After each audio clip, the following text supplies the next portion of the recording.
ঝালমুড়ি খাওয়ার কার্ড রেখে দিচ্ছে, বুঝছেন? যদি কেউ ঝালমুড়ি খান কার্ড হারায় যায়, তাহলে এখানে আপনারা হচ্ছে ঝালমুড়ি খাওয়ার জন্য অনেক কার্ড আছে, এগুলা পাবেন।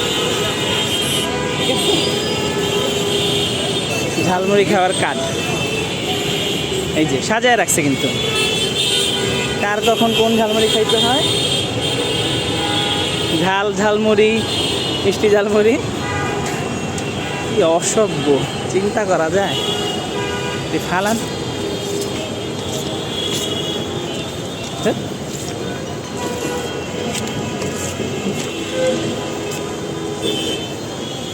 অসভ্য জাতি আমরা।